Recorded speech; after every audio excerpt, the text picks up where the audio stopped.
jer ste posumnjali u zvaničnu istoriju Srbije koja je napisana pre jednom brat bratu 150 godina. Kako se to desilo? Pa, skupilo se polako. Dakle, ja sam učio na iste udžbenike koji svi ostali, koji danas, koji se uči, a činjenice su pokazale nešto drugo. Znači, arheološki podaci se nisu uklapali u to i tako je sve to krenulo. Tim gore po ono što ste videli svojim očima i što ste iskopali iz zemlje. Da, znači, to ipak, zahvaljujući internetu, prodire polako u javnost, ali ide vrlo polako. Znači, vaša knjiga možete čitati sad preko interneta, Srpsko pomorje, gde govorite da je centar srpske države bio u Dalmaciji, znači Dalmacija, Zahumlje, Travunija, da su to početci srpske države koji su izbrisani, jer zvanična srpska istorija posle Berlinskog kongresa trebala je da počne sa Stefanom Nemanjom i njegovim potomcima, a sve šta je bilo pre toga trebalo je da bude izbrisano, da Srbi nikad ne bi imali državno-pravne težnje preko Drine, iako je tamo nastala srpska država. Da, dakle, pre svega reč o tom području oko Drine, ili i dalje na zapad. Primorje ovde sticam okolnosti zato što je taka priroda reljefa da su spomenici iz ranijeg srednjeg veka mogli lako da se raspoznaju. I zbog toga je ona usmerena na pomorje. Ali sigurno da takvih građevina, kako su onamo opisane, postoje i ovamo na severu, dakle i u Polimlju i u Podrimlju, isto tako i oko Čačka i širom u Bosni redom. Da li je moguće da u bibliotekama Filozofskog fakulteta, Akademije nauka, Matice Srpske, u Narodnoj biblioteci još postoje zabranjene knjige koje niko ne sme da čita jer našu prošlost prikazuju u sasvim drugom svetu? To je tačno, ali tu je biblioteka Matice Srpske sigurno najotvorenija. A u drugim bibliotekama postoje takvi fondovi koji nisu dostupni svima, nego samo pojedincima koji nisu u registrima, u katalozima, tako da se za njih... To su tajne knjige? Nisu one tajne u pravom smislu reči, nego su prosto nedostupne. Dakle, postoji nečija želja da ne mogu svi da pročitaju ono što se zna u belom svetu. Dakle, ova pravila ne važe u većini drugih republika bivše Jugoslavije, niti važe u inostranstvu. A tu smo mi specifični. Evo, recimo, vi u vašoj knjizi navodite Masude. Šta je to? Masudi je savremenik Konstantina Porfirogenita, koji je svoje delo u Zlatnim lugovima posvetio između ostalog i Slovenima, pa govori i o poreklu Slovena i tamo navodi podatke o Srbima. Ti podaci nisu iz njegovog vremena, nego su stariji. Znači, zapisali su ih Arapi najverovatnije negde u 7. stoleću i eto, izdvajaju Srbe među ostalim slovenskim plemenima o nekim osobinama koje, nažalost, nisu kod njega zapisane. Možda će se to jednog dana otkriti, ali sumnjam. A otkud vama ta knjiga? Ta knjiga je knjiga Garkavija, objavljena pre nekih 115 godina, a nalazi se u odelenju za istoriju Filozofskog fakulteta. A zašto je niko pre vas nije koristio? To morate pitate one koji se bave istorijom. Ona je meni služila, ti podaci, da dopunim arheološka otkrića. Dakle, tamo se beleži da su Srbi spaljivali pokojnike zajedno sa konjima. To je podatak koji sam našao u arheološkoj poljskoj publikaciji, pa sam onda tako krenuo da tragam za izvorom. Dakle, Poljaci su to davno opet objavili, iskoristili taj podatak. Dakle, zaista arheološke iskopavanja su to i potvrdila.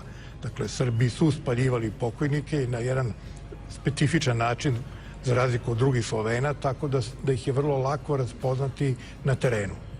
Dakle, nisu neophodna iskopavanja uvek da bi se ustanovilo koje je to područje gde su Srbi živeli u ranom srednjem veku, u vreme dok su još spaljivali pokojnika, a i posle toga. Jer taj običaj je primenjivan sve do 12. stoleča. Dakle, tek Sveti Sava i Simeon Nemanja ukidaju delove tih starih obreda koji vode poreklo još iz neke preistorije. Vi ste bili profesor srednjovekovne arheologije, predsjednik Srpskog arheološkog društva, a onda ste došli na crnu listu. Šta je bilo to toliko sumnjivo da vas smene i da vas optuže da ste pali pod uticaj različitih amatera koji tvrde da su Srbi narod najstariji, da potiču od Adama i Eve i od ameba. Kako je krenula vaša naučna diskreditacija? Pa ja ne znam da je neko tako nešto napisao. Dakle, ima pisanih nekih primedbi, da kažem, na moj račun kao nacionaliste, ali to je napisano na zapadu i to uglavnom u nemačkim časopisima. A ovde kod nas niko nikad nije napisao ni jednu kritiku. Bilo je obećanje da će tako nešto napisati od strane Arheološkog instituta, ali to se nikad nije desilo. Drugim rečima, oni nemaju argumente protiv onoga što sam ja napisao. A stvar počinje odavno. Komunistička partija Jugoslavije zabranjivala proučavanje slovenske arheologije, ne samo u Srbiji, nego u celoj zemlji, i to je prosto tradicija koja se nastavila. A o čemu se radi zapravo? A očigledno iz nekih razloga koje ja ne mogu da definišem drugačije osim da su takav zadatak imali. Zadatak je bio da se ne zna šta je stara prošlost. Jer ako bi se znala stara prošlost, onda bi se ispostavilo da, na primer, Srbi nisu doneli svoju zemlju na opancima, da nisu doseljeni u 7. veku, da u 10. veku nisu imali od zanatlija samo kovače i grnčare, nego da je iza srpske ranosrednjovekovne kulture stajala jedna država koja je mogla se poredi po svim merilima sa susedima. Dakle, koja ni u čemu nije zaostajala, jer ako imate državu sa porezima, sa celim sistemom koji funkcioniše, ako imate vladare, ako su oni hrišćani, ako imate manastire, ako imate crkvu, to je onda srednjovekovna država, ranopravna, možda, da kažemo, između onih germanskih, varvarskih država i starih država naslednica Rimskog carstva.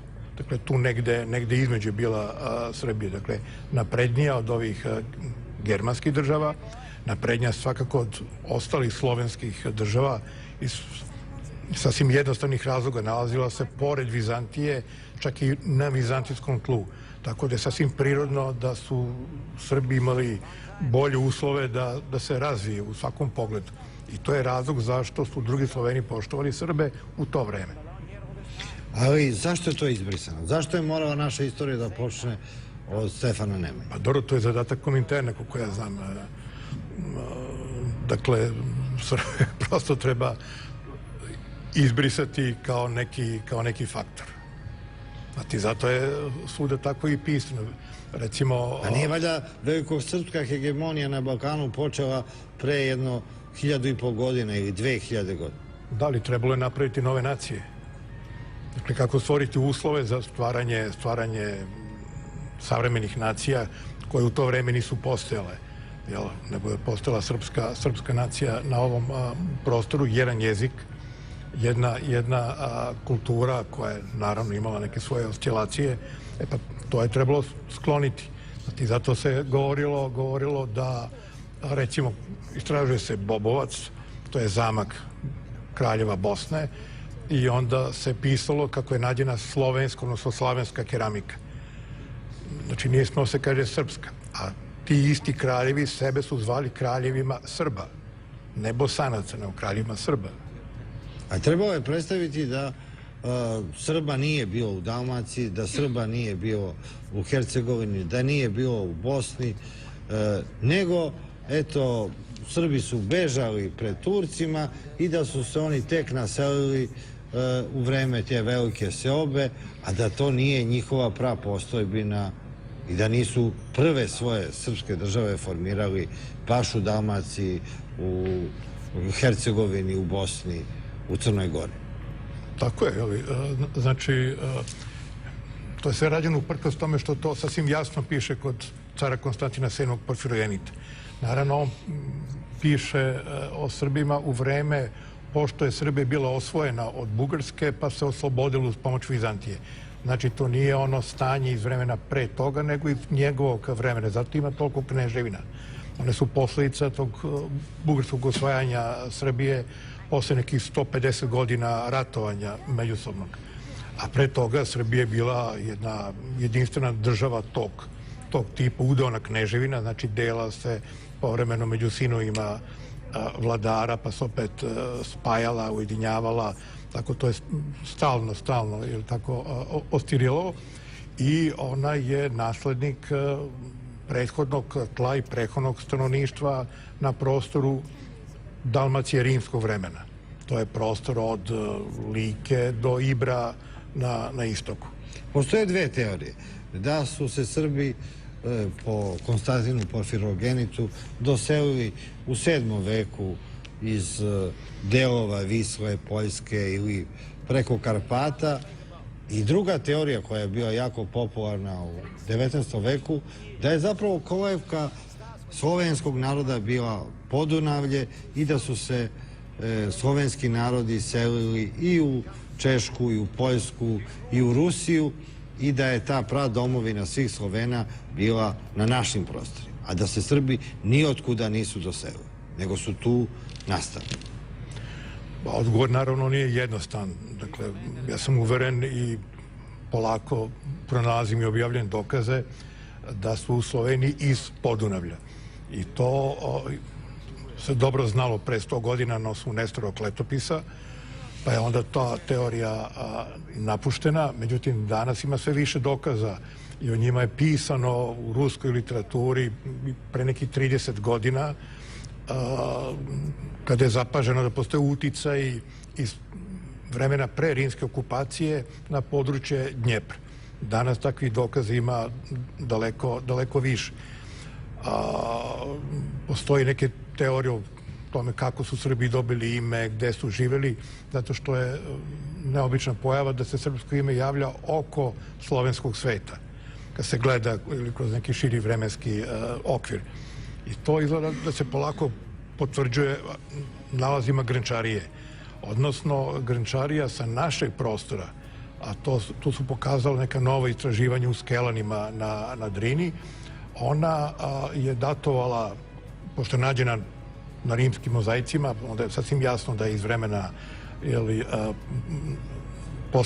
prvih stoljeća ili posle Hrista, da ona može da datuje i Grenčariju koja je ranije bila poznata, ali nije pouzdano datovana. Sad, ta Grenčarija, dakle, pripada 3., 4. stoljeću, ima analogija i u onaj 1., 2. stoljeća i u onoj od pre Hrista. Ona ima analogije isto tako na slovenskom prostoru. I to od Labe pa tamo do Dona. Znači, to opet neka periferija. A razlikuje se od one Grenčarije koja je na Dnjestru, pa od Dnjestra do Dnjepra. Znači, to je, ajde kažem, slovensko jezgro, dakle bi navodno Sloveni došli iz onih ritova. Tu nema slične Grenčarije, nego je ona okolo tog prostora. Tako da, po svoj prilici, da kad su Rimljani okupirali ilirski prostor, da se deo Ilira povukao na sever. To postoji u slovenskim predanjima u Češkoj ili na zapadu i sasvim je i prirodno na kraju krajeva da ako stiže okupator koji naravno ubija, pljačka i sve što ide sa ratom, da ako su oni na Dunavu, da jednostavno preplivaju Dunav ili pređu čamcima i na taj način se spasu. I to je jedan proces koji je trajao vjerojatno 100, 200 godina kako su Rimljani nadirali i arheološki materijal sa naše područja se nalazi na Dnjepru i to je takozvana zarubinjecka kultura koja je nastala pod uticajem irijskog prostora. I tu se datovanje, sve se potpuno podudara. Samo je sad pitanje dobre volje, vremena, novca, stručnjaka da ceo taj proces ispitaju.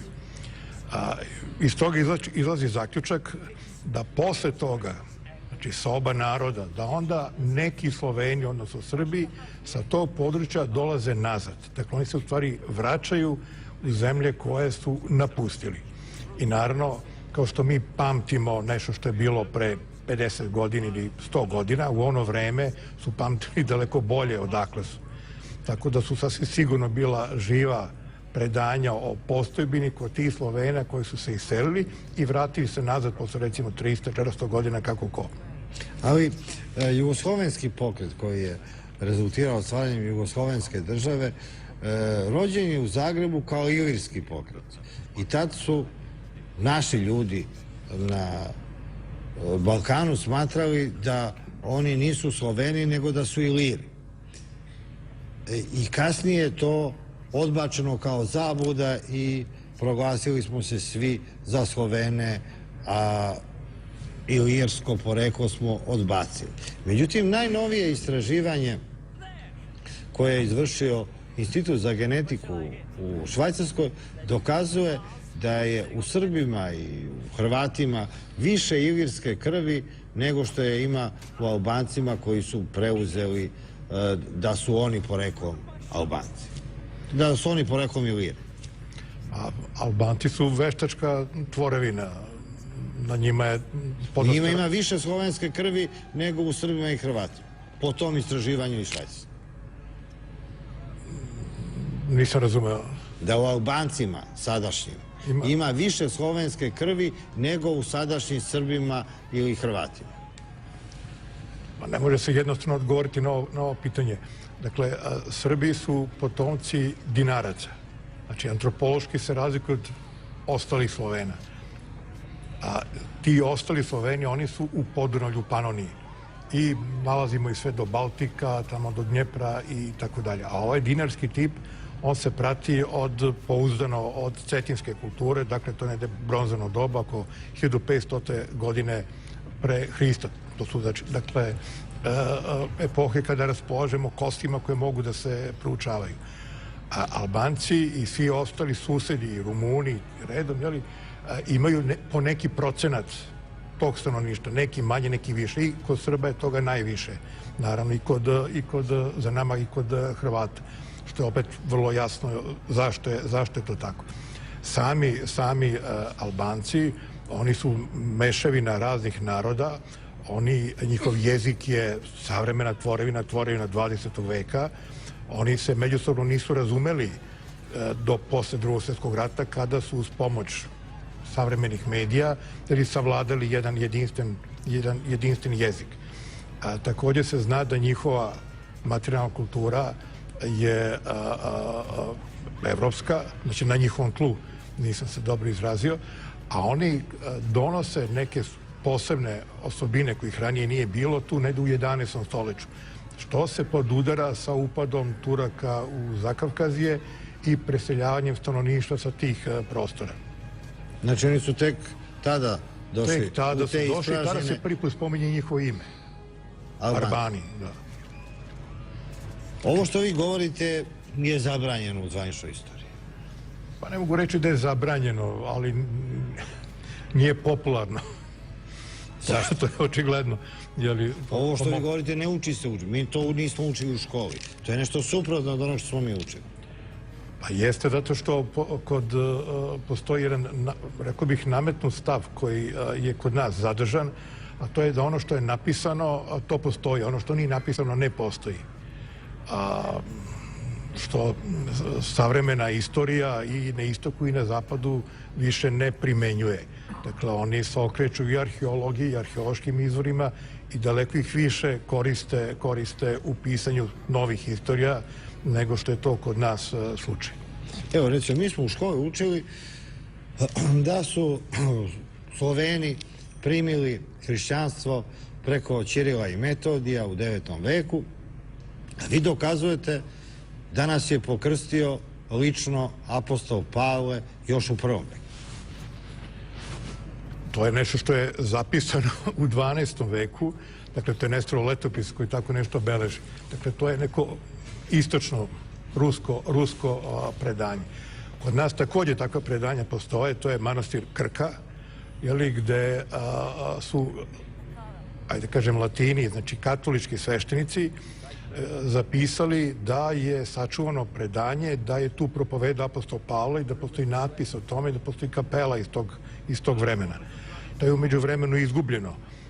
To je zapisano i Lučić, ili Farlati, ili znači 17. 18. stoleće, ili Alberto Fortis.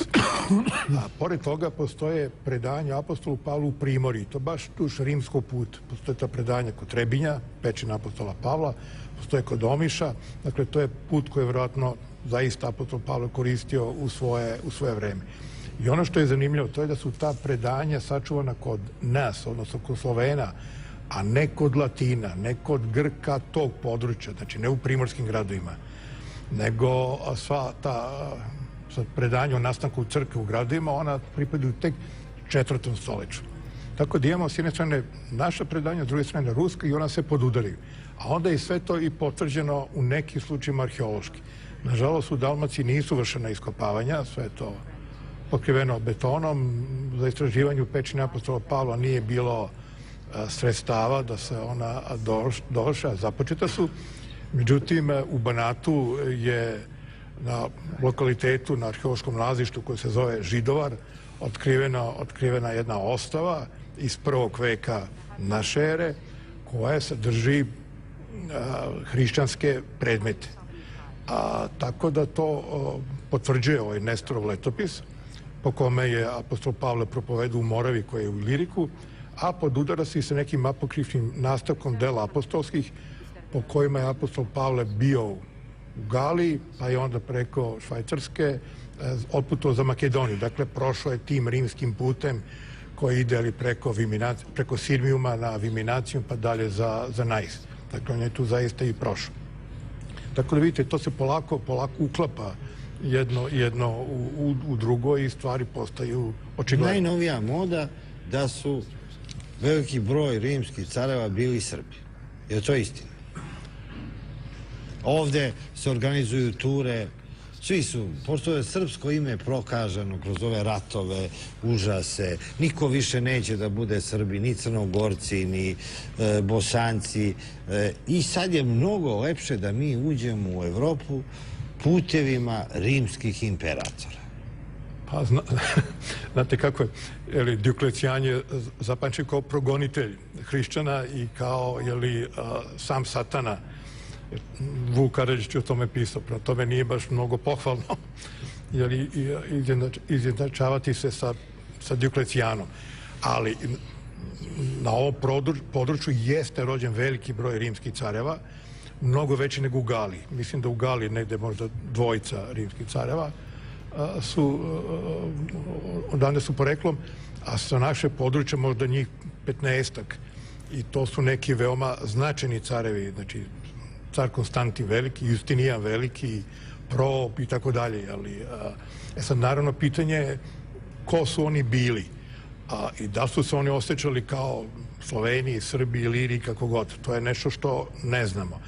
Ali za mene kao arheologa je činjenica da su neki od njih jeli iz posuda iz kakvih su jeli i Sloveni na Donu.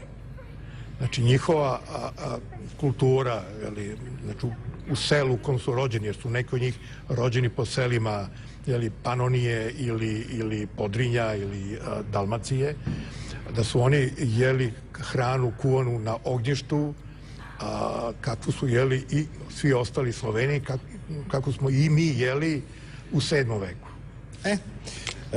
Znači, vi ste to propovedali i izbačeni ste iz nauke.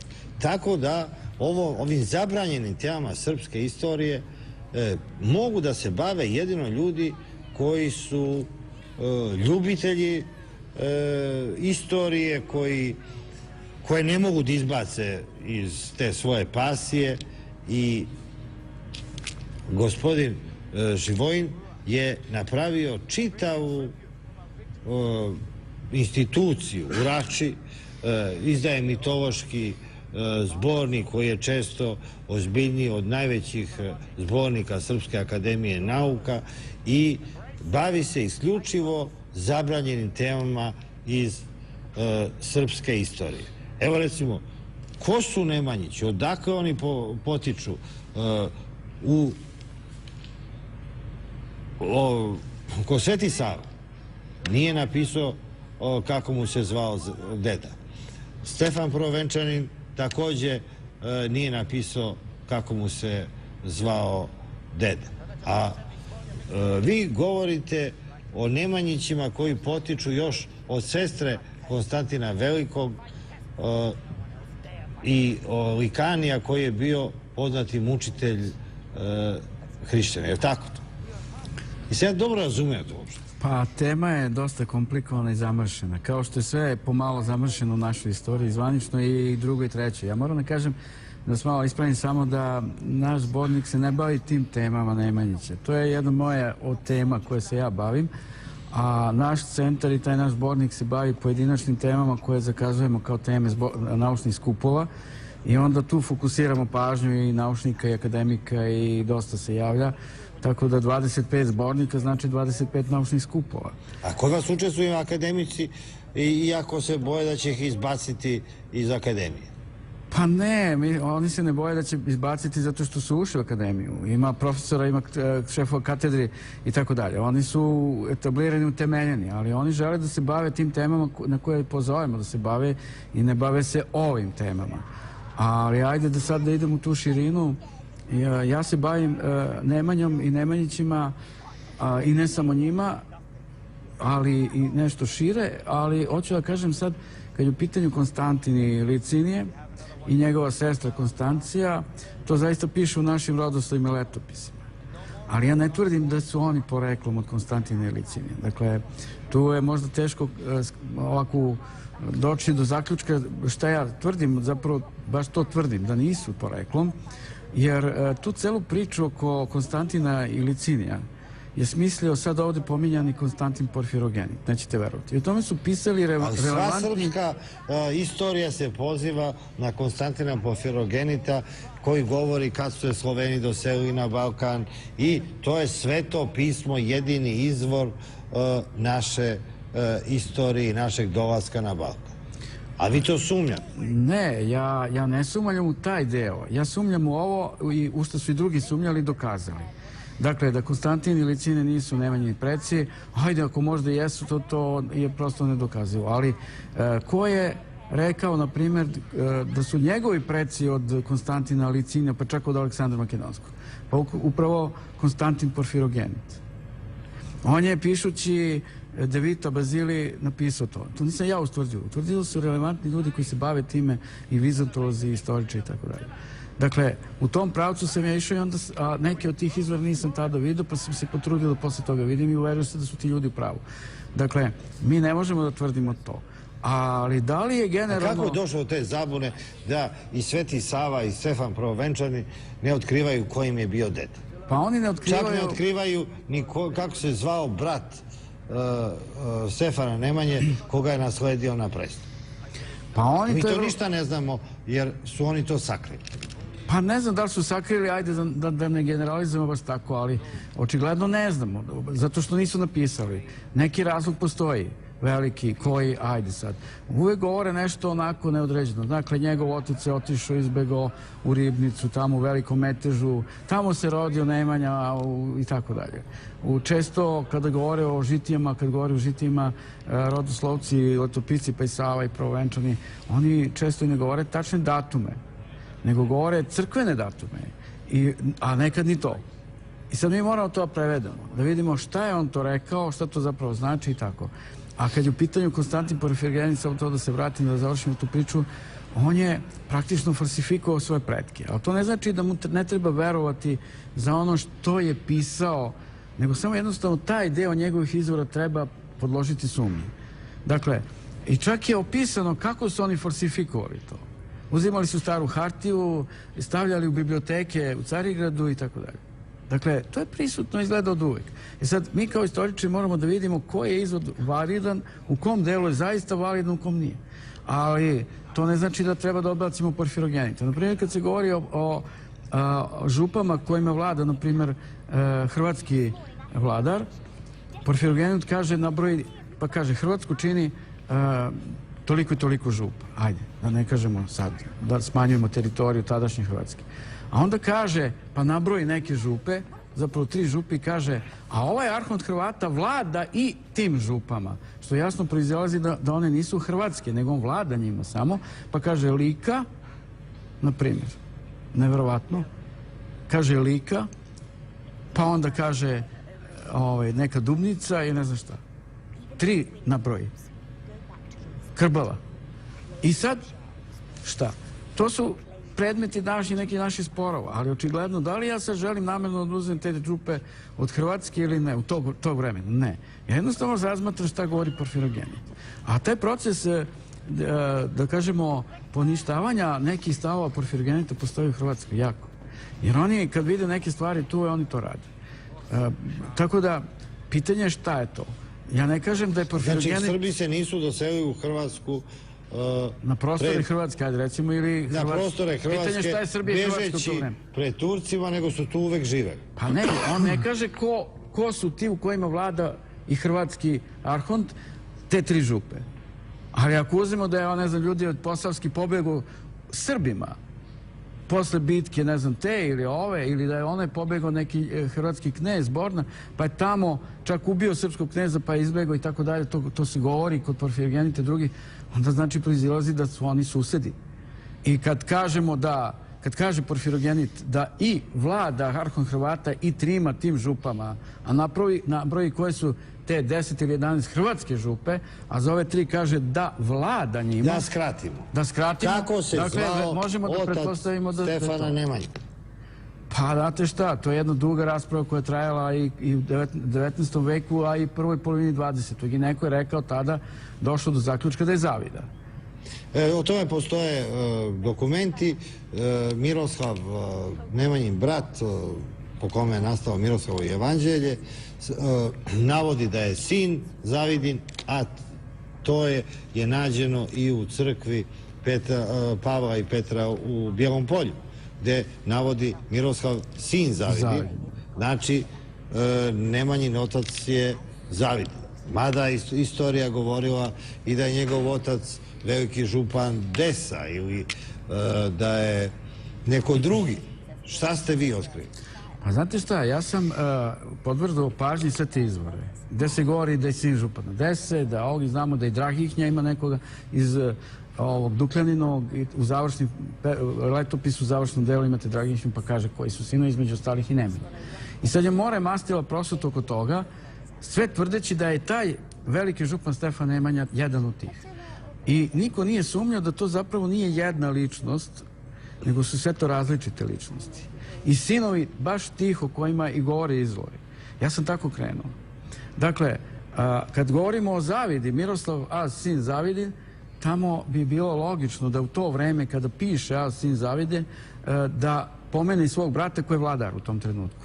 I kome je on navodno izrazio lojalnost veliku posle bitke kod Pantina. I nikad nije do kraja života želeo da drugčije postupa. A čudno je da on, na primjer, ne navede da je to u vreme, pa kaže, brata mog velikog župana. Ne, to ne piše. Pa isto u Miroslavljevom evanđelju, to ne piše. Na neki način kao da je on nekako samostalan, kad to može tako da kaže, da aktualnog vladara ne pomenja, odnosno svog rođenog brata. Dakle, nisam ja prvi to video i počeo da sumnjam u to pitanje da je Zavida otac Nemanjin. Bilo je mnogo drugih. Čak je i Ruvarac, jedan od aktera onog velikog obračuna između romantičara i kriticista, čiji je on rodonačelnik bio, Ruvarac, pa onda njegov sledbenik, ako tako može se kaže, po mom shvatanju dvojica najvećih naših istoričara. Ali da li su grešili negde moguće? Ali mislim da su iz onog vremena najveći. Oni su opominjali Ljubu Kovačevića, pa i Irečeka u svojim radovima, da Zavida nikako ne može biti Nemanjin otac, ali znate kako je? Mnogo su ih pustili. Kao svoje učenike, mnogo su ih pustili i onda ih nisu mogli doći do kraja. I oni su jednostavno to uradili tako. Jeriček kao neki veliki medijator toga vremena rekao da, Zavida je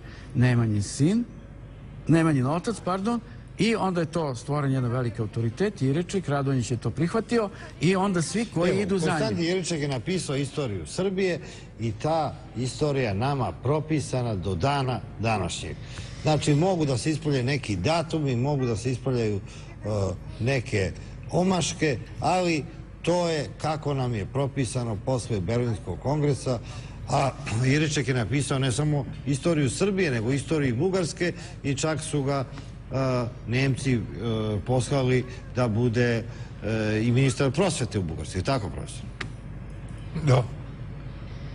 Ali sve ovo o čemu je govorio kolega može i arheološki se potvrdi.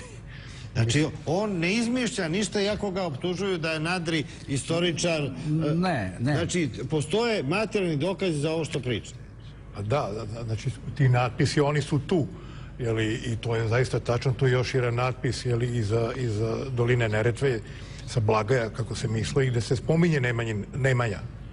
Znači, zaista je pitanje ko je to. Ta crkva u Svetu Petra i Pavlu u Bijelom polju, ona je veoma mala. Neobično je da ona postaje episkopska crkva Zahumlja. A da se tu premešta episkopija iz Stona. Znači, to je čitav niz okolnosti koji je potpuno nejasan.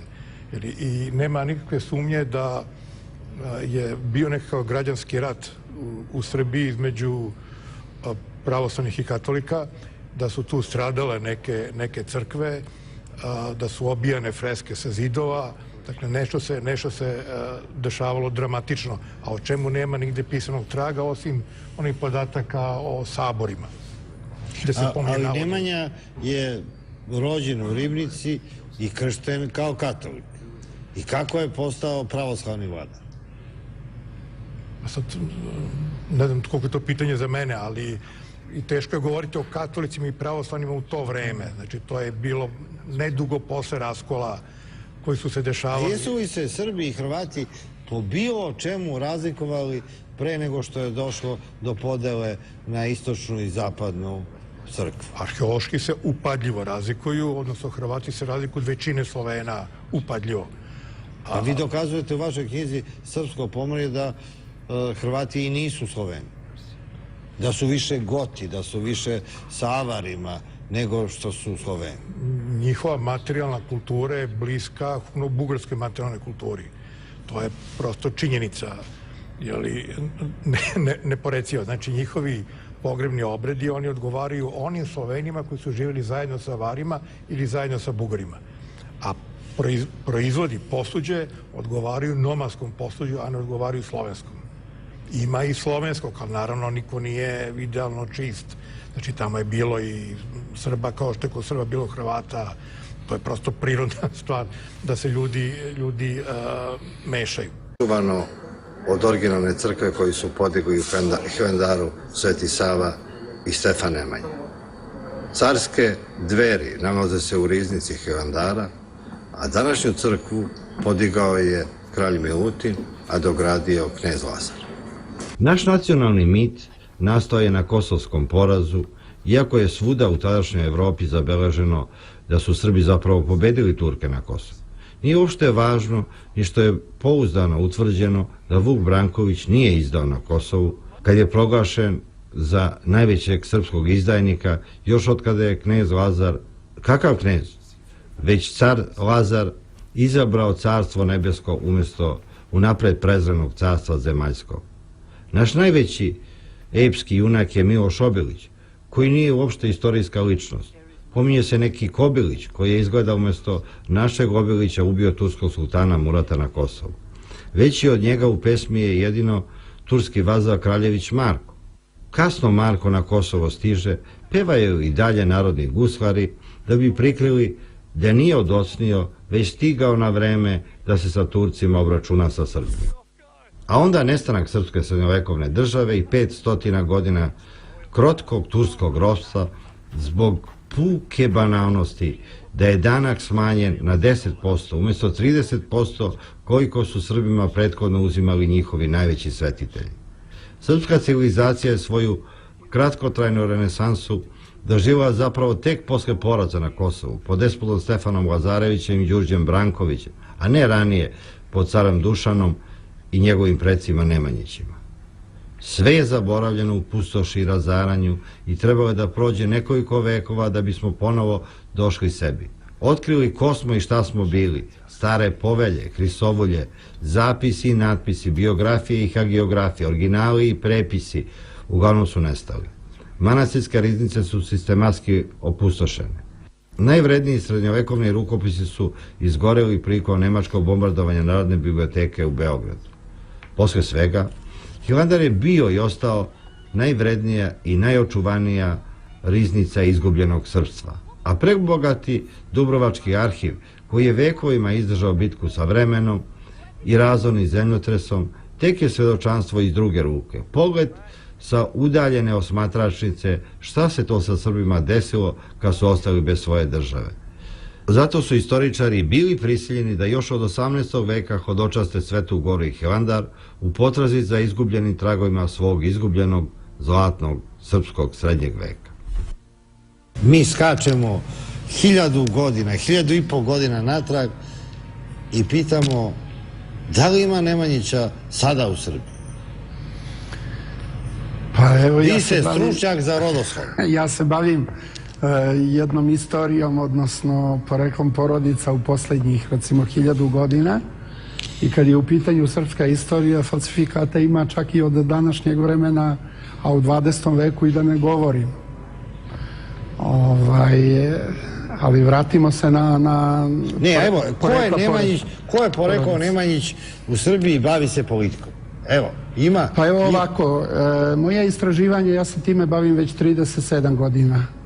Opredelio sam se na taj deo veoma rano i Cvijić je prosto ušao u mene i svi njegovi sledbenici i sa velikom pažnjom sam na tom polju radio. Iz Levertare, prilikom jednog pohoda cara Dušana 1350. godine za Dubrovnik, priključio se jedan mladi Nemanjić iz tog područja, koji su inače i ktitori manastira koji i dan danas postoji tu, Svetog Arhanđela, i taj manastir je zvanično je potvrđeno iz 14. veka. Taj Nemanjić je imao, mislim, 3 sina i ćerku, otišao je i ostao je u Dubrovniku. I tu na tom području Ruža Ćuk prati njega, odnosno njihovu porodicu, 250 godina. U tome kad sam proveravao koliko su ti podaci i dobri i ostalo, potvrdu je dalo istraživanje doktora Ilije Sindika, koji je inače veliki majstor Dubrovnika, kažem majstor, izvanredno je poznavao. On čak ima i popis svih tih srpskih porodica od najstarijih vremena i ostalo. I oni stvarno u jezgru postoje 250 godina. Ali oni ih nisu pratili tu u obodnom delu Dubrovnika, u selima, odakle će jedan od tih Bogunovića, jer je ovaj predak se kasnije, od koga su nastali Bogun, otići u sela između Trebinja i Mostara. To je bio Žura Bogunović. Od njega je nastalo bratstvo Žurovići. Iz tog bratstva Žurovići vremenom su postali Zurovići, odnosno Zurovci. Bratstvo koje i dan danas postoji. Od njih će nastati i 2 islamska prezimena, jedno su Ramovići, drugo su Zuhrići. Ali sa tog područja između Mostara i Trebinja, gde je živeo jedan broj tih porodica Bogunovića, u 15. veku odselit će se u šibensko područje jedan mali broj porodica koje će nastaviti tamo da žive.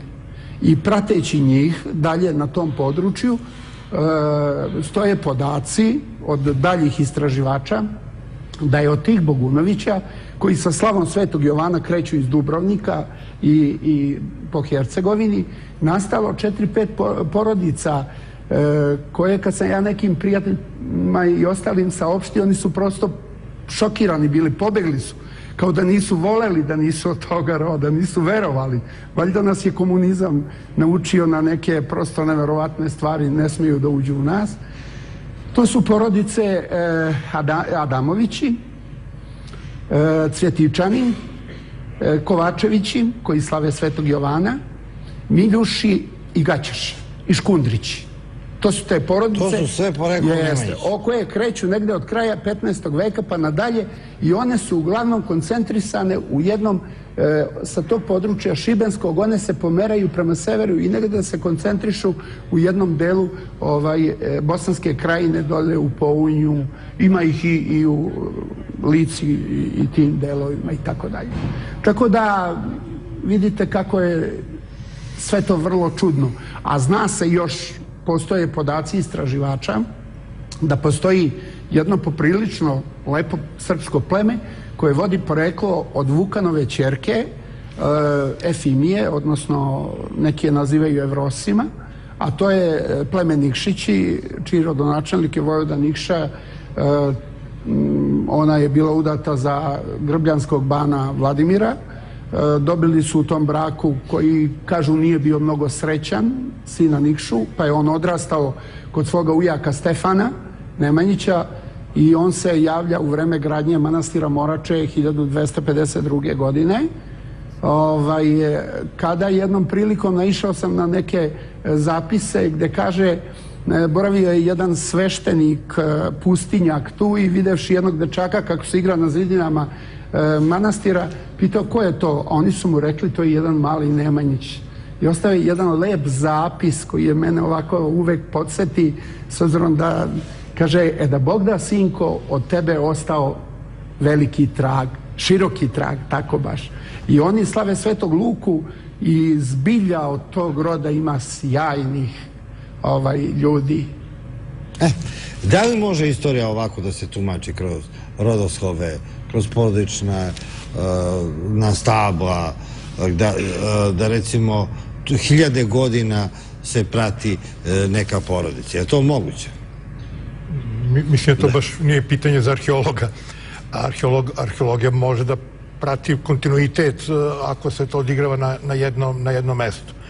A neki od ovih primjera mogu se provere, recimo Pljeva koja je u spisku županija, ona ima groblju u Šipovu koju sam ja istraživao, a koje traje 8. 9. vek, pa onda prekid, pa se obnavlja u 12. veku. Znači upravo u ono vreme kada je Srbija bila osvojena, tu je i prestalo sahranjivanje. Znači po nešto toga se prati. Ali mi istražujemo groblja i onda preko grobalja, ako ima nadzornih spomenika, zavisno od groblja, može se prati porodica više stotina godina. I onda na to dolazi genetika i takve prirodne nauke koje onda dalje mogu da izvuku dragocene podatke. Problem je u tome što mi nemamo projekte koji se time bave. Znači, ne radimo sistematski na poručavanju tih pitanja. Živojine, u mitološkim zbornicima se rehabilituju zabranjeni istoričari i srpske istorije 19. veka. To su pre svega Panta Srećković koji je bio akademik i koji je bio ismejan kad je ovladala ova takozvana kritička istorija i otpisan kao romantičarski istoričar kome ne treba verovati. Iako je on bio prvi od srpskih istoričara koji je mnoge stvari u ovim predelima tadašnje evropske, turske otkrio, prvi video i dokumenta i manastire koje će kasnije vreme uništiti. Kako je došlo do toga da on bude ismejan kao romantičarski istoričar koji je, eto, fantasta, a u to vreme je romantičarska istorija bila prisutna u svim evropskim zemljama i stvorila identitet i Nemačke i Italije i svih tih drugih zemalja, a kod nas je to ismejano kao nešto nenaučno. Pa mi smo imali jedan naučni skup u Rači, baš tamo odakle poreklom Panta Srećković, sve vođeni nekom zavičajnom linijom i hteli smo da te akademike koje ima tamo Rača i Šumadija, da evo o njima budu naučni skupovi, da oni budu, da kažemo tako, predmet naučnog interesovanja. I prvi u nizu je bio Panta Srećković kao jedan od najstariji, iako sam bio svestan i svi mi da je on naravno proskribovan. Shvatamo opravdano za mnoge stvari. A ne, oni zabrane čoveka i to traje 200 godina. Opravdano proskribovan za neke istorijske tačke koje on rekao tada u to vreme, pa i kasnije nije moglo da se dokaže da je on u pravu, zapravo da je totalno van istorijskih činjenica, ali zato smo stavili to pod lupu da vidimo šta je to on negde nešto dobro uradio i da, eto, tu ličnost iz naše Šumadije tamo vidimo kakva je, šta je. Dakle, mislim da osim Pante Srećkovića i Anastasijevića, koji je zapravo osnivač vizantologije srpske, mi tamo i Šumadije i nemamo nekog velikog istoričara.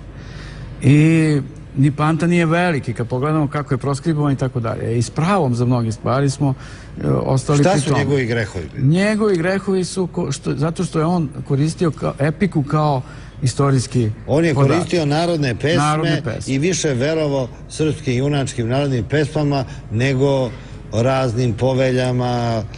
Pa ne veruje on i poveljama, znate, ali on se zadržavao na epici. On je mnoge te povelje sam prvi otkrio. Pa otkrio mnoge letopise, rodosloje, otkrivo je freske, ali znate šta se dešavalo? To je bio jedan sukob gde se obračunavalo između i išlo se u jednu novu naučnu, da kažemo, to je ta kriticistička. Tad se pisala nova srpska istorija koja je danas na snazi. I koja je kriticistički ispravnija i tako dalje. I u redu.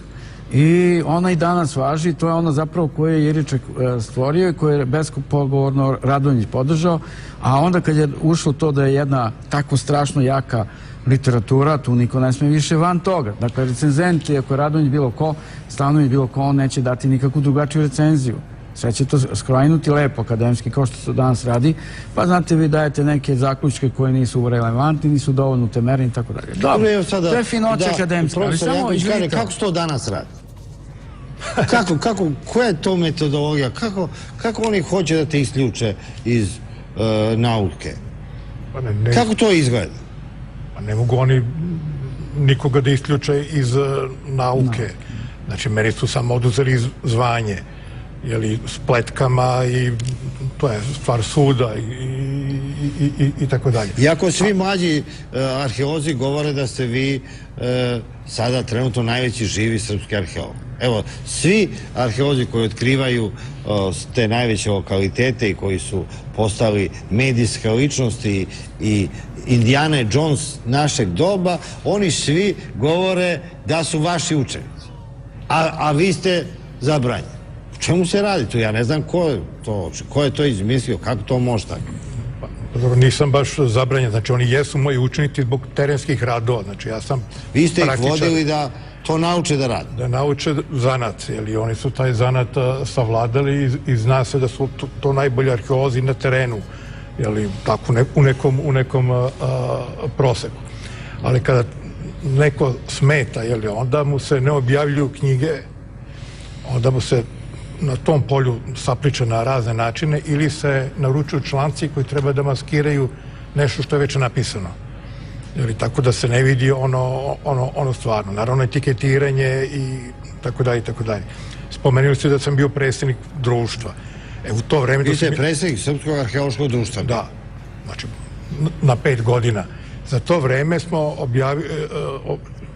4 godine, pardon. Za to vreme smo objavili 5 knjiga. Znači, najveći broj knjiga je izašao dok sam ja bio predsjednik. To je onda zasmetalo ustanovama, zato što se jedno društvo, naučno društvo, osnovano opet dosta davno, krajem 19. veka, pojavilo kao konkurent koji objavljuje knjige i što te knjige nisu pod kontrolom interesa nekih grupa. A ko hoće da stavi pod kontrolu nešto što je bilo pre par hiljada godina? Pa je to normalno? Gde ima li to negde osim u Srbiji? Pa... Evo, Dan Brown bude najveća svetska zvezda, napiše Da Vincijev kod, da je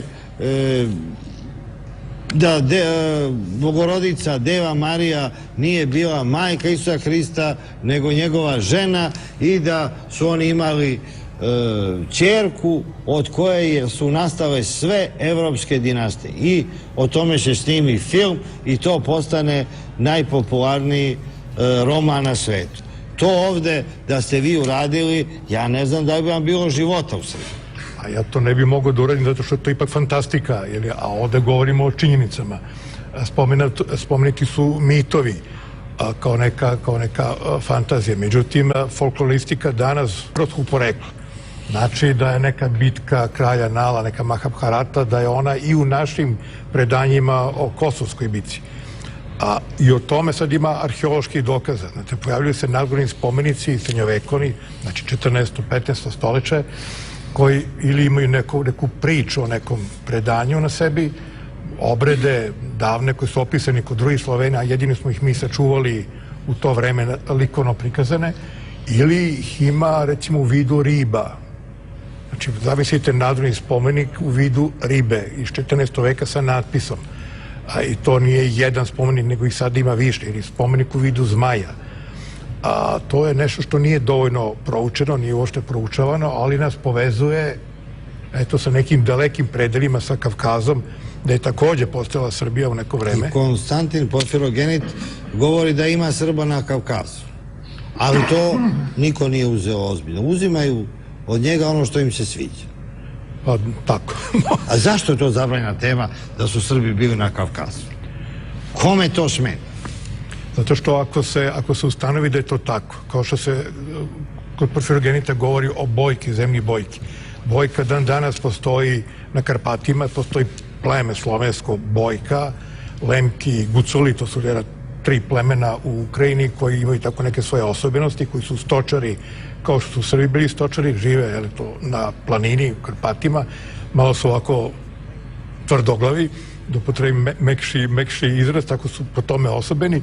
Dakle, najjednostavnije bi bilo za arheologa otići tamo, napraviti malu ekspediciju u nedelju dana i vidjeti jesu, nisu. Uporede se nošnje, uporede se običaji, provere se da su grobovi isti ili nisu, a imam informacije da ima isti pojava i problem je rešen. Isto tako pošalje se ekipa koja će otići u Jermeniju, proverite to i završeno. Ili jeste ili nije. Ili može da ostane nešto nepoznato, ali vrlo lako se ustanove neke činjenice mogu veoma lako da se ustanove. Znači, nešto smeta. Verujem da je to naša priroda, naš karakter, kakav je bio i u srednjem veku. Naime, dok je Bugarska osvojena za nekoliko godina od strane Turaka, sa nama je bio nešto drugačiji slučaj. Znači, osvajanje srpskih zemalja je trajalo 150 godina. Mađarska je pala za 20 godina. Iako je bila sila koja je često ugrožavala Srbiju. Kad kartirate, opet arheologija, kad kartirate Mačeve, nalaze Mačeva, dobit ćete teritoriju gde su se Srbi borili. Znači, Mačevi su sklanjeni, zakopavani za neki ustanak. Znači, stalno je postoji taj impuls. Gde su se Srbi borili? Gde oni sve nisu ginu? Gde su srpski... Ne, ovde čak ovo kad se pojavila ova srpska revolucija koja je počela 90. godina, kad su neki političari rekli Srbija je tamo gde su srpski grobovi. Ako bi tako bilo, Srbija bi bila više od pola Evrope. Postoji opasnost. I normalno je da su vas koristili. Jeste vi još profesor? Pa ne na filozofskom. Pa jeste vi izbačeni s fakulteta? Ne, nisam izbačen, samo mi je zvanje oduzeto. Znači, najbolji srpski arheolog, profesor, ne može više da bude profesor, jer se druži s nekim Kvari studente. Kvari studente sa nekim pričama od pre 2, 3, 4.000 godina. To je zaista opasno za ovu sadašnju situaciju. Je li tako, profesor? Pa izgleda. A šta je to toliko opasno? Ja sam mislio, aj sada priča protiv predsjednika države, protiv premijera, protiv nekog ministra, protiv nekog tajkuna, ali ovo ja to ništa ne razumem. I vi pričate, ne samo što pričate ono što ste otkrili na terenu i iskopali iz zemlje, što je nedopustivo. Mogli ste čitati neku staru knjigu koja je dozvoljena i da to pričate, mogli ste da budete i profesor i akademik i do kraja, šta? Što ste verovali svojim očima i svojim otkrićima? Nešto sam verovao. Kad ovde u Srbiji niko ne veruje svojim očima.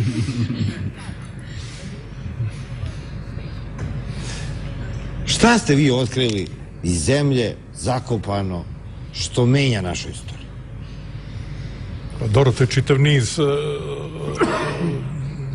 podataka od početka pa do dolaska Turaka i posle. I po Turcima ima mnogo skrivenih stvari, neistraženih, nepoznatih koje otkriva arheologija.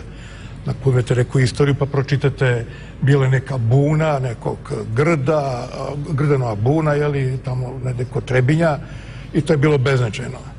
A onda otkrijete u manastiru Tvrdošu 2 ostave novca iz tog vremena, što znači da je manastir bio spaljen. Znači, to je ipak bio neki malo veći ustanak ili koja je izazvao velike posledice Maastrichta, da opljačkan ili do temelja iz riznice tvrdoša nema ni jednog predmeta starijeg od 17. veka, upravo zato što je stradao. Oni hoće da dokažu da Srbi tu nisu živeli dok nisu pobegli pred Turcima. U 1690. pod Arsenijom Čarnojevićem Srbi su se razmileli po čitavom Balkanu, a pre toga su bili isključivo u toj maloj Raškoj državi. Pa to sve ide od Jerečeka, naravno. Ali evo... Pa ne kažem, nije to slučajno. Pa nije slučajno. Što je to tako propisano? Da Srbi ne pomaljaju se preko Drine, preko Dunava, Save, da to nije njihovo. To je trebalo dokazati. I to Srbi ponavljaju sami na svoju štetu, evo već skoro 150 godina. Evo, otkriven je sad nedavno u Kijevcima, kod Bosanske Gradiške, natpis iz 1301. godine, pisan ćirilicom. Dakle, iz vremena kralja Dragutina i usore kralja Dragutina, ili gde se spominje pop Lomničanin. Dakle, svi oni podaci sad iz žitja kralja Dragutina sve to potvrđuju i sad polako vidimo ko su ti jeretici koji su proganjani u njegovoj državi. Znači, prosto je on zavodio pravoslavlje tamo gde ono bilo pokolebano latinskom crkvom. A Jereček je i njegovo vreme, dakle on govori da su Srbi, to je malo ovako nelogično, sišli iz planina, zauzeli doline i iz dolina oterali starosedelačko stanovništvo koje se prethodno sklonilo u planine, jer su Sloveni ti koji žive u ravnicama. Znači, divlji Srbi su došli s planine i pokorili Rimljane, Romeje, Vizantince, Ilire. Potisli Albance i potisli Vlahe, odnosno pretke Rumuna. Međutim, u Caričinom gradu, a to je prva Justinijana koju je podigao car Justinijan, ili po nekim izvorima Sloven upravda. Znači, car Justinijan nije samo Konstantin bio Srbi, nego i Justinijan. Ne, rekao sam po nekim izvorima Sloven. Dobro. Dovoljno nama lepo da je neki rimski car Srbi. Čim čujem, meni ovako nešto oko srca, mi smo ovo najgore i to tako da... Da smo mi velika civilizacija. Iz vremena vizantijske vlasti potiču slovenske posude i slovenski nakit. Što znači da u poslednjoj četvrtini 6. stoljeća tamo žive Sloveni možda u istom broju kao i Vizantinci za koje ne znamo koji su jezik tu govorili. Dakle, to su Sloveni koji vam može se isprati i trag odakle su došli. Oni su došli iz istočnih slovenskih predela po nakitu koji su sa sobom doneli. Dakle, to su vjerojatno predstavnici Duljeba, jer su Avari počinili Duljebe da bi imali koga da radi za njih i onda su neki uspeli da pobegnu, jer oni su se naselili u Caričinom gradu.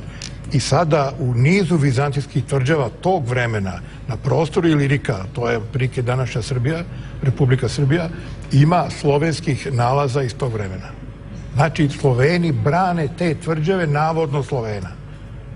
A u ostalom u istorijama piše kako su, i to obično čujem na raznim stranama, Avari su došli na konjima, a Sloveni su došli sa ženama i decom.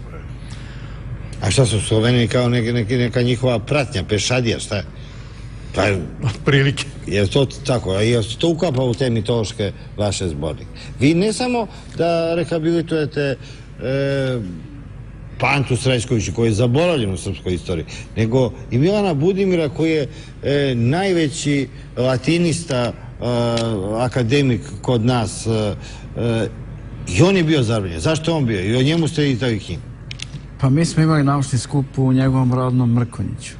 Hteli smo da, eto, na neki način malo vratimo Milana Budimira. A zašto vi da pravite naučni skup, a ne pravi Srpska akademija nauka i filozofski fakultet na kome je predao? Da se mi sećamo Milana Budimira, a kad smo pokušali da dozovemo druge... A zašto se njegovi učenici ne sećaju na filozofskom fakultetu koji su od njega naučili latinsko? Pa mi kad smo pokušali da podsjetimo, oni su svi polako odustali da učestvuju čak na skupu. Zašto? I meni to nikad nije jasno. Šta je sumnjiv čovjek, osim što je bio najobrazovaniji čovjek svog doba? Pa Milan Budimir ima jednu čudnu sudbinu da je negde nekad komitet neki raspravljao o njemu i diskreditovali ga. I rekli ga ti si to i to, denuncirali ga. I to ostaje za sva vremena. I meni se čini da neka odluka tog centralnog komiteta i dalje postoji. Sad važe to. Izgleda, pa čim svi beže od toga da učestvuju tamo. Ali mi smo održali skup o Milanu Budimu. Pazite, njegovi učesnici na kraju, koji su najbliži sem Maritske Gađanske Ksenije, su odbili da učestvuju tamo. A od njega su sve naučili? A sve su, čak su nasledili katedru od njega. Ali a šta je sumnjivo kod njega? Pa ne znam, valjda zato što je Todi Kurtović došao negde, ne znam koje godine, 74. doba mas pokeo, ne znam šta, i rekli su ovo što je on napisao, Budimir nesumnjivo bio jugoslovenski opredeljen. Kad pogledate šta je on pisao. A njegova tema bila vezana za Filipa Višnjića i njegovu, da kažemo, neku rapsodiju, kako on nazvao jedan svoj rad. I neko je rekao, ovo je strašno. I došli su tamo i osudili čovjeka na neki način i on je ubrzo posle toga i umro. Ali ti kad sad vidiš da kreće priča, da onda sad tu počinje neka suradnjivost i pratiš se to, čak smo mi dogovorili s nekim ljudima i oni prihvatili i na kraju oni sve čine da ne dođe do tog skupa, po mom shvatu. Da ja sad ne ispadem mnogo ličan, mnogo tendencijozan. Kako vi organizujete te naučne skupove mimo Akademije nauka, mimo svega, gde recimo trebalo bi da učestvuju i akademici i istoričari, i vi to u privatnoj inicijativi, kako vi to organizujete? Pa nije to u prijatnoj inicijativi. Mi smo jedno društvo koje se okupilo, formiralo taj centar u Rači. Ja to popularno kažem ovako. Mislim, mi nismo dovoljno materijalno utemeljeni. Dakle, mi nemamo zgradu ogromnu, mi nemamo skoro ništa. Ja to upoređujem ovako i govorim popularno i na televizijama, negde, recimo na televiziji Kragujevac sam skoro govorio i rekao sam ovako. Mi smo na principu neke grčke akademije, zapravo parka. Jer akademija to je onaj park atinski gde su se okupili. Vi ste jeretička akademija. Pa nismo mi ni akademija. Kontra Sano. Pa nismo kontra. Znate, mi uopšte nismo kontra, nego jednostavno oni se na neki način ili neki drugi čekaj, vi ste više tajno društvo, ono što je zabranjeno, vi to propagirate. Ja uopšte ne razumem. Ne, javni i ništa ne smatramo da je zabranjeno. I onda mi se tu skupimo... A niste vi zabranili, neki drugi su zabranili. Pa ni oni ne zabranjuju, znate, da se održava negde... Zamislite vi u Srbiji, u kojoj niko ne čita ništa, a da postoje zabranjene knjige. Pa gde to ima? Pa, znate šta, ja čak se slažem sa vama da se i ne čita. Mnogi ne čitaju jedni drugi, čak i napišu rado. Na svaki pokušaj da se ostupi od zvanične istorije. I, znači, te zabranjene stranice srpske istorije uglavnom proučavaju neki ljudi kojima to i nije struka i to izaziva bez zvanične historiografije i ismejavaju se ti ljudi kao od Srbi narod najstariji Olge Vuković-Pjanović, koja je izuzetno obrazovna žena sa Sorbone, doktor, do ovih novih istoričara, Teretića i ostalih Jarčevića koji su u radovima našeg vizantologa Radića proglašeni malte ne nekakvim ludacima koji smatraju da su Srbi stariji od Adama i Eve. Kako gledate vi, profesore, vi ste došli na crnu listu jer ste se družili sa tim sumnjivim tipovima koji neovlašćeno vršljaju po srpskoj istoriji. Ne bi mogu da kažem da sam se družio. Pa ne, dovoljno je, niste politički podobni, niste politički korektni jer poznajete te ljude i kažete im čak i dobar dan i šedite razgovarati. To je strašno. Vi znate da je to kršenje elementarnih ljudskih normi, a pogotovo nekih naučnih. Pa želim ste vi s nekim tako pričati. Vi tražite dozvolu i sami pričate ko vam je interesantno.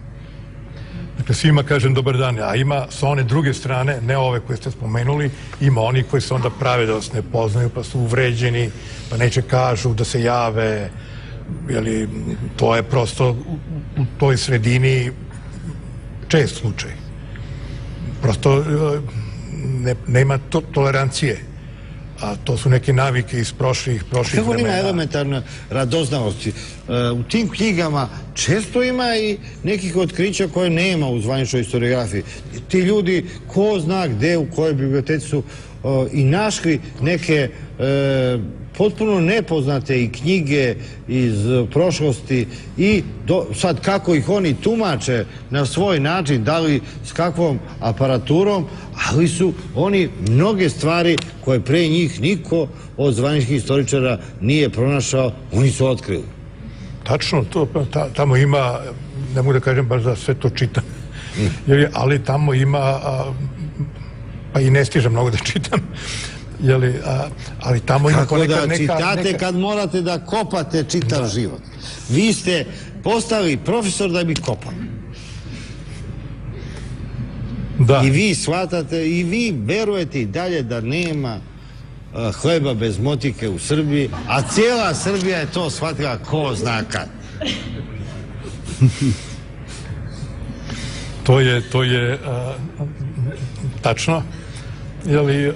I moji učenici se po tome i poznaju, što znaju da razlikuju špaktlu od ašova.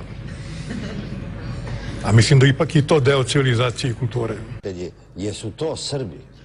Ovi koji prave crne liste, ili su to neki ko zna odakle? Dajte po ovim rodoslovima da imamo ko su ti ljudi. Jesu, i to vrlo često od vrlo divnih plemićkih rodova, ali nažalost oni to ne znaju.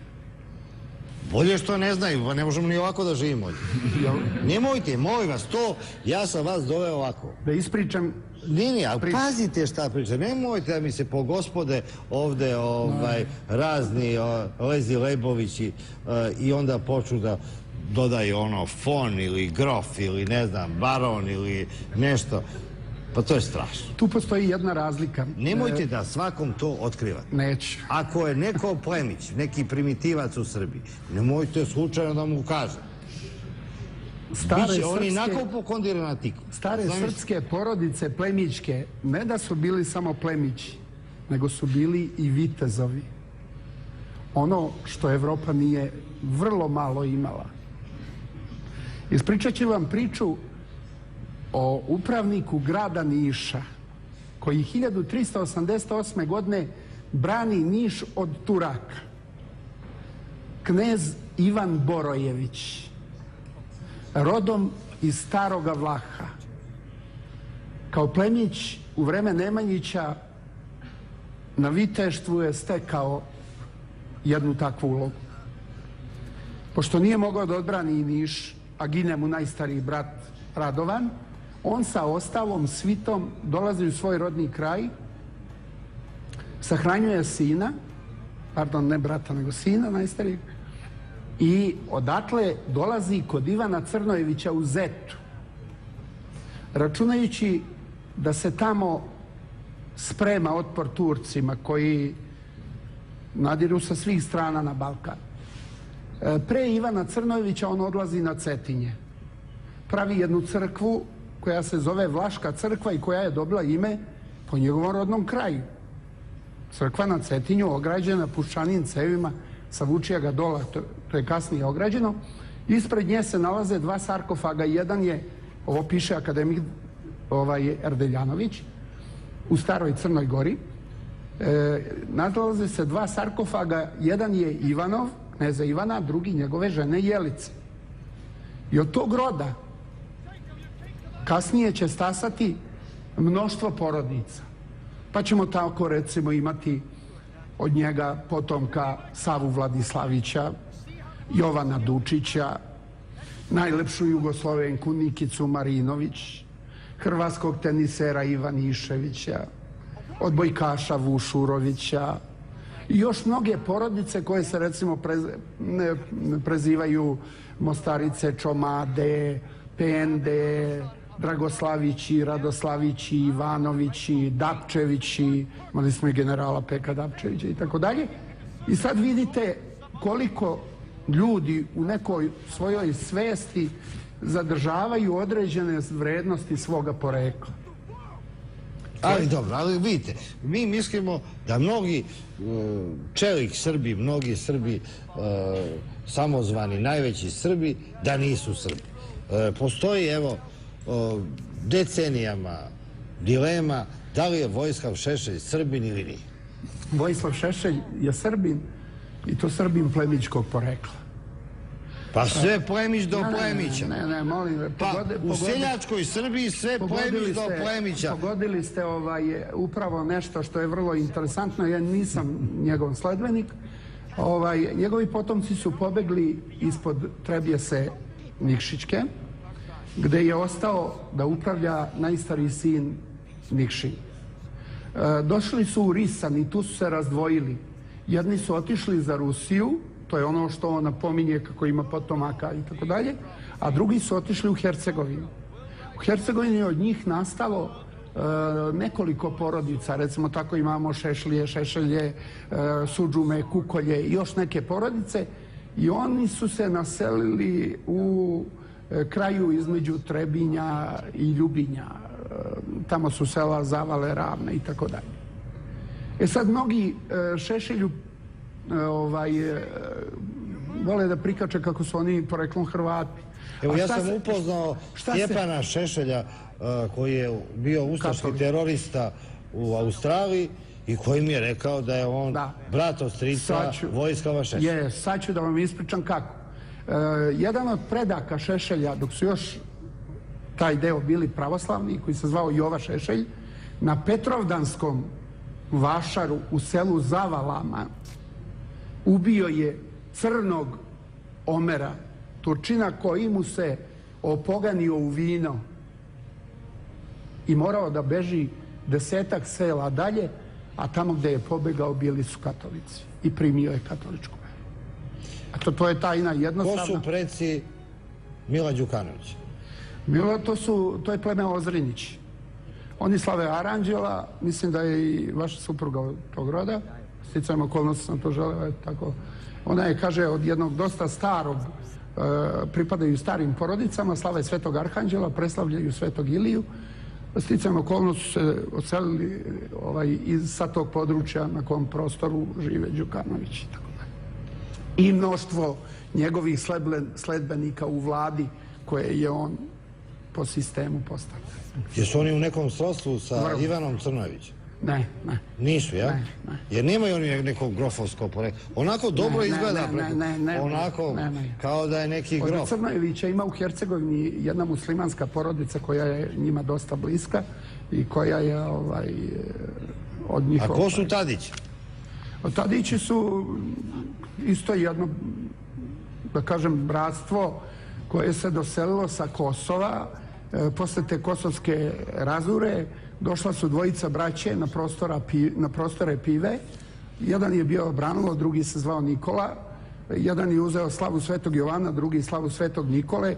I uglavnom tu na području Pive žive samo njihovi potomci sa malim nekim i izmenama, odnosno doseljenim porodicama, tako da su oni tu u toj celini. A je Slobodan Milošević bio plemićkog porekla? Ne. Kako nije? Nije. A toliki jesu oni? Pa ne vredi. Mogu da vam recimo nabrojim da je od plemićkog porekla recimo Vojvoda Stepa, akademik Matija Bečković, akademik Kanazir, Dobro, Milošević. Koji su Miloševićevi preci? Miloševićevi potomci su... Preci, ko su preci? Molim? Ko su preci Slobodana Miloševića? Miloševićevi preci su Vasojevići. On je doselio iz Lijeve rijeke. To pripada njihovom rodu i plemenu. A ko je Lepa Brena? A Lepa Brena je... Lepa Brena, to je interesantno, ona je od Bjelopavlića, znaju nju to njeni, mislim da čak i njen otac znao to. Jahići su jedna vrlo interesantna porodica, oni su u Golubovcima imali čak i svoju mahalu. Kad je Podgorica pala pod vlast Crnogoraca, Jahići su otišli na 3 mesta, jedni u Skadar, jedni u Banja Luku i jedni u Brčko. Oni su inače od bratstva Brajovića. Kad sam jednom prilikom razgovarao s nekim uglednim Brajovićima, ni govora nije bilo da je to tako. Međutim, znate profesora doktora Đuretića, koji isto pripada tom rodu Brajovića, on zna za ove podatke na koje sam naišao i on isto sa sigurnošću će vam to potvrditi. A ko je Kusturica? Pa dobro, Kusturica je učinio ono što je učinio, eto. Vratio se u svoj rod nekim sticajem okolnosti kao što je to činio Meša Selimović, kao što je to činio recimo Ivo Andrić. Samo jedna interesantna tajna koju ću vam ispričati, koliko u svemu ovome postoje neke i više sile koje naprave stvari kako treba. Uzmite primjer da je recimo Ivo Andrić napisao delo na Drini ćuprija. Mesto se zove Višegrad, više od grada. Na tom mestu je Srbin islamske veroispovesti Mehmed Paša Sokolović napravio ćupriju svome rodu. Na jedno mesto sastali su se i sirotinja Raja, i islamski vezir, i srpski nobelovac. I sve to postoji tu u mestu koje se zove Višegrad. I sad dobitnik Zlatne palme koji pravi Kamengrad i snima film na Drini ćupriji. On čovek ima neka saznanja koja... Ali jeste vi svesni da su svi ovi ratovi savremeni vođeni oko toga što niko nije hteo da se vrati u veru pradeda? Pa nije baš tako, ima.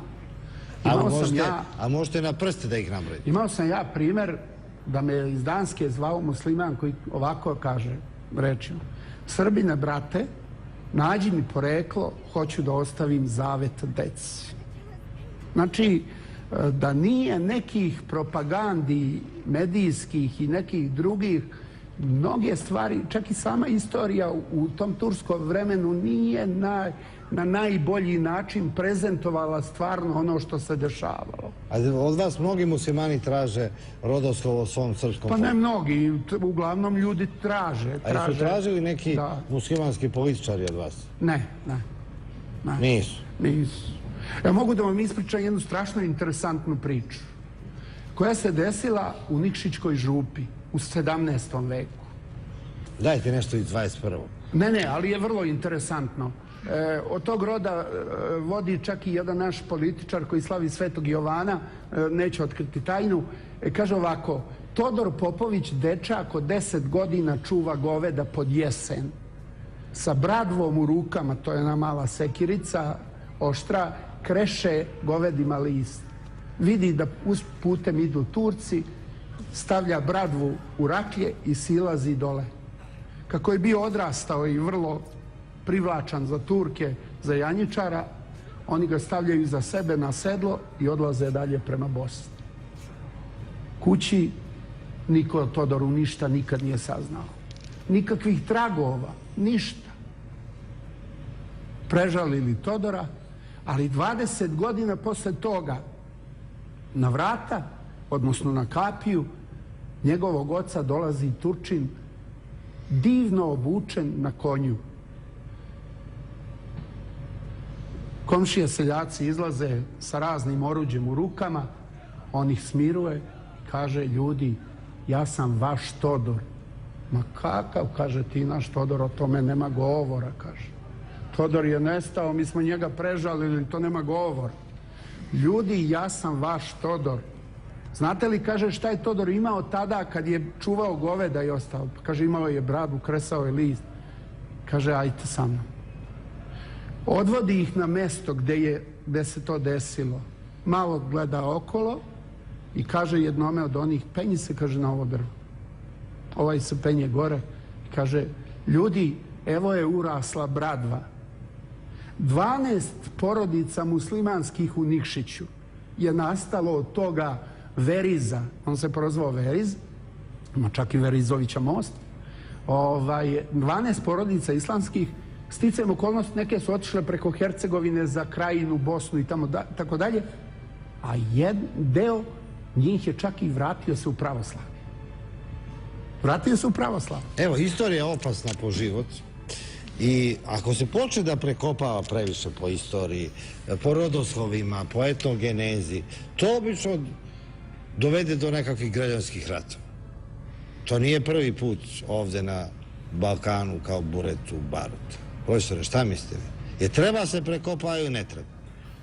I može ovo trezne glave čovjek da sluša, a da ne ode da ubije makar komšiju nekog rođaka. Istina je uvek istina. Dakle, dokle god se laže, ne možemo se pogledati u oči kako treba.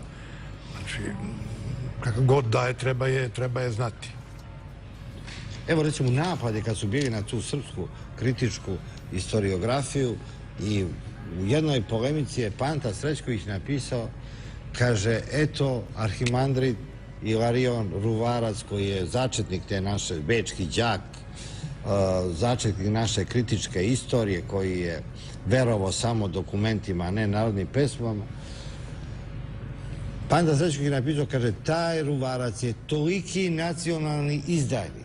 Kad bi našao neki pouzdani dokument da je car Dušan bio ciganin, on bi ga sigurno objavio.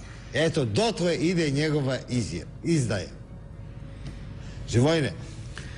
Pa jeste to bilo vrlo čudno vreme, kako su se oni obračunavali i kakav je jezik korišten tada. Zaista, to je bilo... Ovo što sad ovi političari govore prostački, to je umereno kako su se tadašnji akademici međusobno čašćavali. Znate šta, pa dobro, to su tirani akademici, jezik je bio malo prizeman i trebalo bi izbjegavati i danas i svakad takav jezik. Ali, na primjer, Ruvarac je tako isto umeo da vređe Pantu, to je neprimereno. Čak je govorio stalno da je on Bugarin, na primjer, što je bilo jako onda pojažno. A on je mislio da je najveći Srbin. I on se čak kandidovao za narodnog poslanika obučen kao stari Jug Bogdan. On je našao tu garderobu i išao u onoj Obrenovićevskoj Srbiji po tim vašarima i kao... Ljudi su se smejali kad se on pojavio kao stari Jug Bogdan. Jeste našli taj podatak? Pa taj podatak nisam našao, ali Panta Srećković je ipak bio učen. Njemu oponiraju da je uopšte bio učen, da je on čak bogoslov. A na primjer za Ruvarca koji jeste bio bogoslov, kažu da je izučio to jako dobro i tako, ali to ne znači da je Ruvarac nije bio u pravu ili da je Panta sve pogrešio. Mi smo tako to ocenjivali. I jednostavno treba ponovo pogledati sve to. Panta je za mene, na primjer, i u nekim delovima gde je bio dokazano netačan, bio inspirativan da pogledam nešto dalje, da vidim i da vidim da je tu negde mogu se nađe nešto dobro.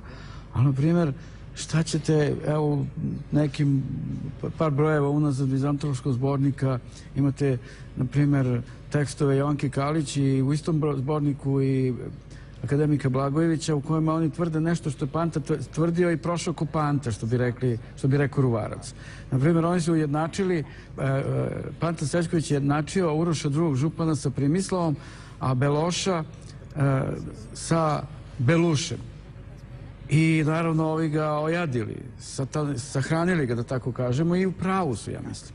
A zamislite sad u ono neko vreme, Jovanka Kalić to napiše, ostane živa i Blagojević akademik, a ja sam to u ovom svom radu u vezi Pante Srećkovića rekao i oni će proći kao Panta. Ali šta je tu problem? Oni nigde ne pišu da je to Panta već tvrdio. Zašto? Jer je Panta proskribovana literatura, ne verujem da oni to nisu znali i sad oni novim dokazima dokazuju nešto što je Panta dokazivao. Ako su pravu, svaka čast. Ali zašto ne napišu da je Panta Srećković to napisao i stradao strašno ono vreme od Stanojevića, od ovih, od onih, sahranili ga, da kažemo, a ja lično mislim i s pravom da Panta nije u pravu.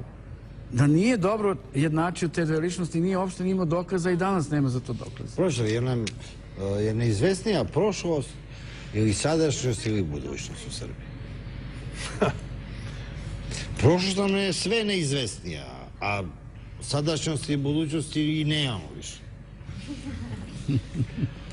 Pa treba se setiti da smo se mi ipak oslobodili od Turaka, da smo za razliku od naših komšija iznedrili više dinastije, ne znam koliko su porekla, ali jedno 3 dinastije smo imali na vlasti, a svi ostali oko nas su imali Nemce na vlasti. Dakle, i Grčka, i Bugarska, i Mađarska, i Hrvatska, i Rumunija, Albanija. A mi smo imali toliko tih narodnih dinastija koje su se međusobno trebile. Znači, mi smo u stanju da uradimo nešto i sami. Pa nademo se da će tako biti i u budućnosti. Ovako stvari ne izgledaju baš svetlo, ali Nada uvijek postoji. Nada poslednja umire, ovo je bila ćirilica.